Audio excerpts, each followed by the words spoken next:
No speech from me this morning. I want your questions. I want all 20 minutes to be your questions, not you hearing some speech from me. So let's get to your questions. The lady in the Cubs hat.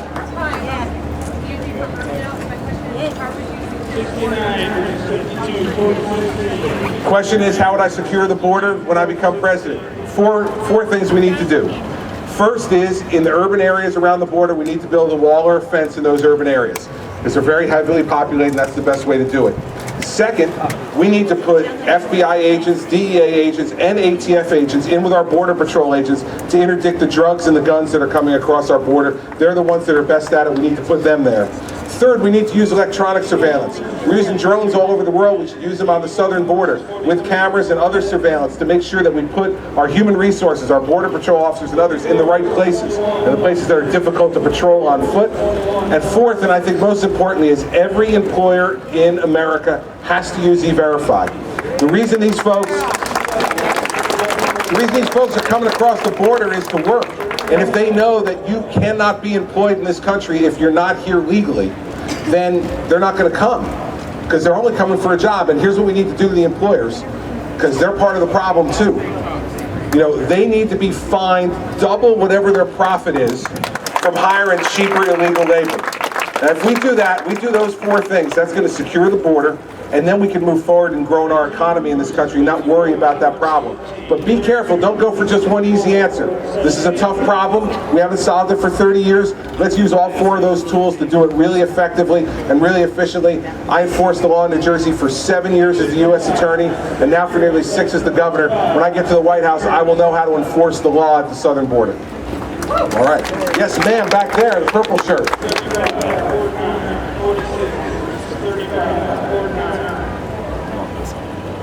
The question is, she said, Alzheimer's is the most expensive disease in America. If I get elected, what will we do? This is part of the reason why I've put forward an entitlement reform program to save over $1.2 trillion over the next 10 years. Because you know what?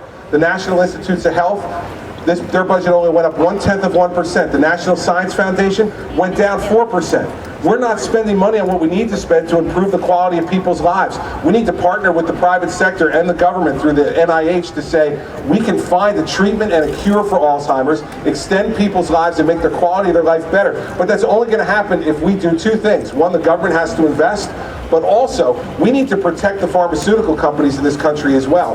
They're spending a lot of their private money to try to come up with cures and treatments as well, and then we let people steal their intellectual property. We can't let that happen. We can't let China or any of the other countries do that. So I would protect our pharmaceutical companies and their hard work that they're doing, and then increase the budget for the National Institutes of Health and the National Science Foundation so we can get these great doctors and scientists in the United States to have Alzheimer's be the next place where we bring an effective treatment and a cure. We all need that. We need that for our loved ones, and we need that to make our country a better and more productive place. Yes, ma'am.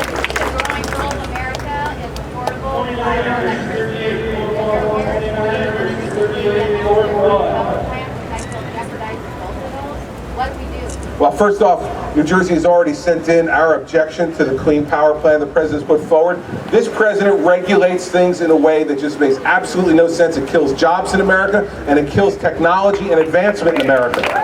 And what we need to do, listen, this is what we do in New Jersey. I think that each state should be able to do the thing that works best for them. I drive throughout Iowa here, and I see wind power all over the state. It makes sense in a big, wide open state like yours to be able to have wind power be part of what we do, to have a cleaner footprint in terms of our energy, and a more a lower cost electricity as well. In New Jersey, though, we're the most densely populated state in America. 8.9 million people in that little space, right? And so if we start to put windmills in New Jersey, there'd be a riot. So we're not going to do that, all right?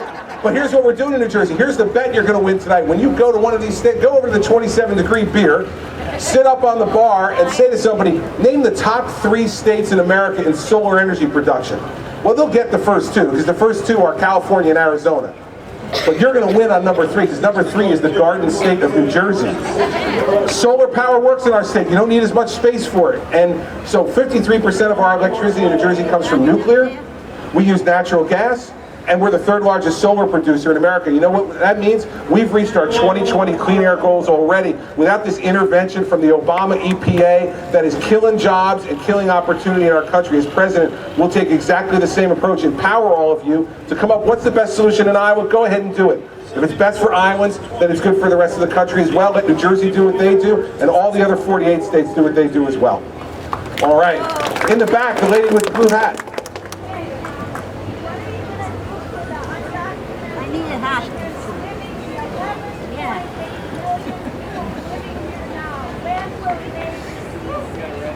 Well, if I'm President of the United States, I don't think anybody who knowingly came here illegally should become a citizen. I just don't believe they should become a citizen. And I think American citizenship is an enormous gift.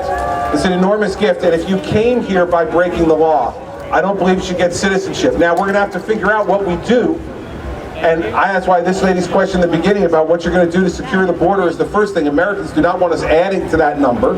They don't want us adding to that number. But by the same token, we don't want people to be rewarded for knowing illegal conduct.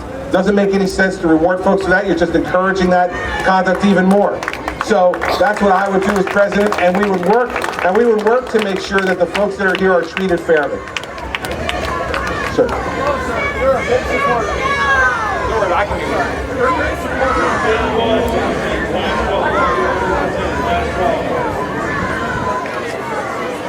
The questions on national service, AmeriCorps in particular, they were an enormous help during Hurricane Sandy. AmeriCorps volunteers from all over America came to help us recover during Hurricane Sandy, and we're extremely grateful for it. Here's what we would do. I want to expand national service even more as part of the way to deal with the student debt crisis we have in this country. Students are graduating with 6 figures of student debt to go to college, and they have a mortgage. They can't buy a home. They maybe can't get married or have children because they have to pay off this debt. One of the options I want to give to students is to serve national service to our country to help pay off their student loans. They can help to make their communities, their state, their country a better place. Everybody wins, and it helps to lower their debt. That's what I would do as president. Yes, sir. Superman.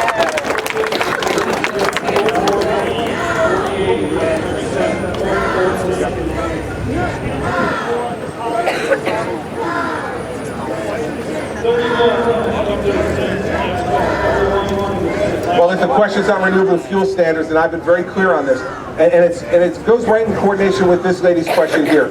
We need more options, not less in America. We need more options for energy to make energy more affordable. That's going to help us to build more manufacturing jobs and have more people employed in this country. Here's the thing.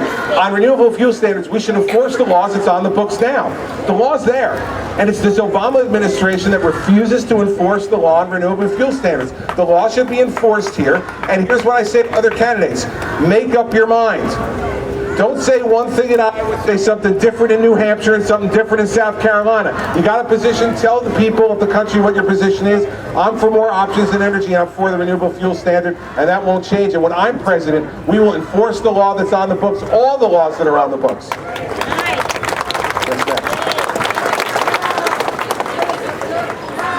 Question is, what's the plan to curb the influence of big money? Here's the thing. We've tried every different law and different way, and here's the problem. Lawyers write these laws, then we hire lawyers to figure out how to get around the laws they just wrote. And we find a way to do it every time. Here's what I would do. Let anybody donate any amount of money they want to donate to any candidate, but they have to reveal that in 24 hours. So that you know who's giving me money, who's giving any other candidate money. Right now, the system we have is there's a lot of money that's being given with absolutely no transparency at all. You don't know who's giving us the money. What you're really getting at is, how are we influenced by the money? It's not the money, it's do we change our policies because who give us money? So if you see that somebody gives me a lot of money and then 24 hours later I reveal it, and then 2 weeks later I change the position I had before to be in line with the person who gave me money, well then you can make a conclusion you want to make. We're always going to end up having money involved in politics. There's 330 million people in this country. We've got to communicate to them. Communicate to them effectively to try to get elected. So let's take all of the curtains away from it and make me responsible too. Because if I get the money, I have to spend the money, and I'm responsible. Right now, these super PACs and other groups, I'm not even responsible nor is any other candidate for what they say. You should be able to hold us responsible. And that's the way I would fix it. Yes, ma'am, right there. businesses be allowed to deny services to LGBT people because they're LGBT? Should businesses be able? No, they should not. Listen, we have a system of laws in this country, and those laws need to be followed. And the fact is that religious organizations should be protected from having to do anything that violates their religious beliefs as a religious organization. That should be protected. But other businesses who want to do business, they should have to be able to do business under the laws of our country. When I take an oath of office as governor, my oath of office is to enforce the laws of the state of New Jersey, not the laws I like, or the laws that I agree with, but all the laws. And if we don't want to have a country of men and women, but a country of laws where everyone's treated equally, that's what we need to do. And so religious organizations absolutely should be protected. Everyone should be able to freely practice their religion the way they see fit, but businesses should not be allowed to discriminate. No. All right. Yes, sir. Sunglasses.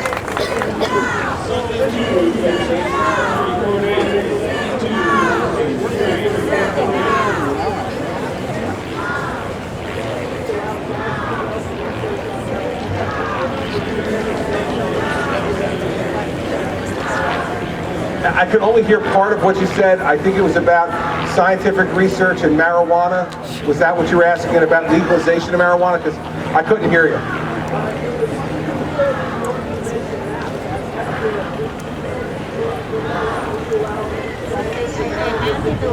Listen, I have a really clear position on marijuana in general. It's illegal in the United States of America, except in specific instances where it's used for medical purposes.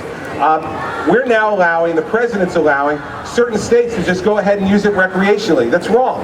In my opinion, that's wrong. We got to enforce the laws in this country. Not just the laws we like, but enforce the laws in this country. And if folks want to make marijuana legal, then go to Congress and get them to change it. Go to Congress and get them to change the law.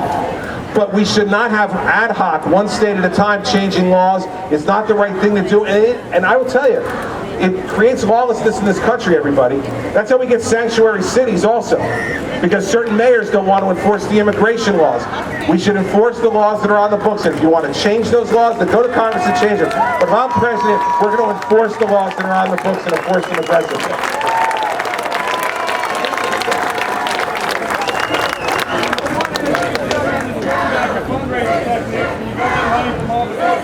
That's a really interesting guy. You know, this is a wise guy. This is a wise guy who forgets that I'm from New Jersey. You're minor league compared to what I do most of the time, brother. So,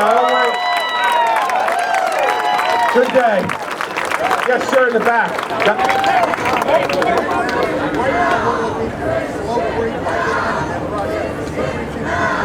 I heard you say something about China and Russia, but a little bit louder. Let's move up a little. There you go.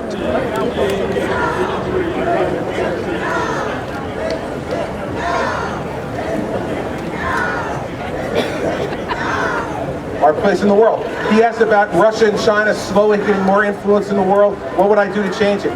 Listen, first thing is, this president has been the weakest president on foreign policy that we have had in my lifetime. He makes Jimmy Carter look strong. And the fact is, here's what I do.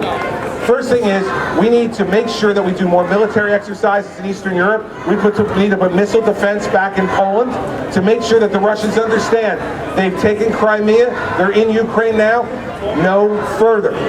No further for Russia than what they've done already, and Mr. Putin needs to understand that there'll be a president who will not put up with his adventurism around the world. And in China, they're building these military islands, artificial islands in the South China Sea to try to make sure that they restrict shipping lanes. We don't want the Chinese to control that. Those are free, open international waters. So we need to rebuild our military. This president has weakened our military in a way that's made America less influential in the world. So we need to rebuild our army to 500,000 active duty soldiers, 185,000 active duty Marines. We need to make sure we get the 350 ships in the Navy. And we need to make sure we get the 2,600 aircraft in the Air Force. That's what I will do. Part of the reason we're going to save money in other parts of the budget.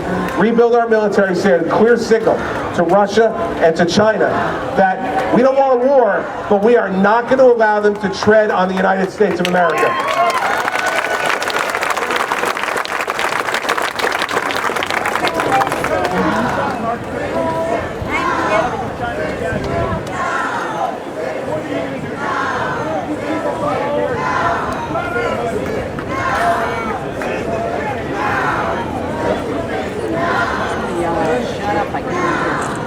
Well, he asked about the economy, the drop in the stock market this week, the devaluation of the Chinese currency. There was a lot in there. Here's what we'll say. To strengthen our economy, we don't need to worry about China. We need to worry about what's happening in the United States of America. Our taxes are too high. The tax code is rigged for the rich, not for everyday working folks. We need to get rid of all these loopholes and these exceptions. And what we need to do is just keep two of them. Home mortgage deduction and the charitable contribution deduction. And then lower our rates to 28% on the high end and 8% on the low end. Let people keep more of their own money, invest it the way they want. Lower our corporate tax rates as well, get rid of their deductions so we can start creating jobs again. And there's $2 trillion offshore. They won't send back because Barack Obama wants to tax them to death. I'd give them a one-time chance to come and bring that money back in as long as they were investing it in American jobs, get jobs growing again so our kids get out of school and can be employed and work hard.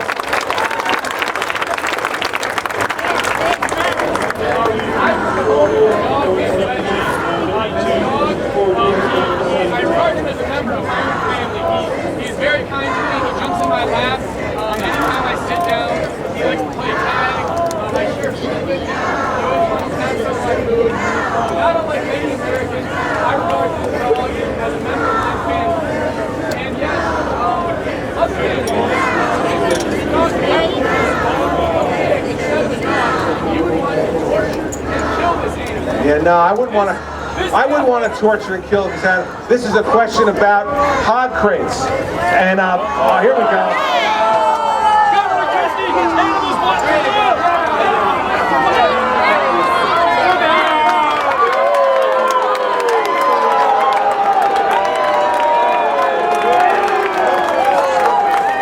Well, let me be really clear about that. I have to tell you the truth, when something like that happens, and I'm here in Iowa, man, I feel right at home. Feels like I'm back in Jersey for a couple of minutes. So thank you, Iowa, for doing that. Second, let me be really clear. I believe that farmers should be able to make the decisions about how best to raise their livestock, not government bureaucrats. I vetoed that bill twice in New Jersey. As it comes to my desk again, I'll veto it again. And I thank them. I thank them for the opportunity.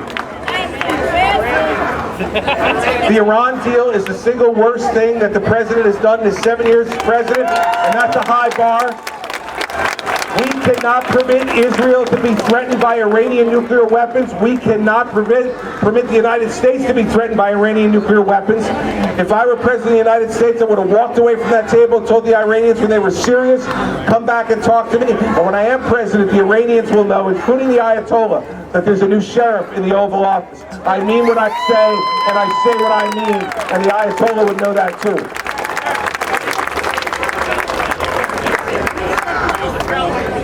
Yep. The gentleman from AARP shockingly wants to know about Social Security. Yes. Let's remember something. Harvard and Dartmouth just did a study said in 7 to 8 years, Social Security will be broke. We can't allow that to happen. Social Security is there to make sure that our elderly who pay into the system, play by the rules and work hard, don't grow old in poverty, don't have to choose between heat and rent and food. So here's what we need to do. We're all living longer. We're all living longer. Women live to 83 years old now in America on average. Men live to 79. I see this lady smiling. We're catching up. Don't worry, the men are coming. We were back 6 years before, so we need to raise the retirement age 2 years. But we can phase it in over 25 years. That's 1 month increase a year for 25 years. And it'll help our kids and our grandkids have Social Security be there for them. And for the wealthiest Americans, they don't need to get a Social Security check. They don't need to do it. The alternative is to raise taxes on everyone. Why would we want to give more money to the government for Social Security when they already lied to us and stole from the trust fund? No more money for the government. Fix the benefits and make Social Security secure.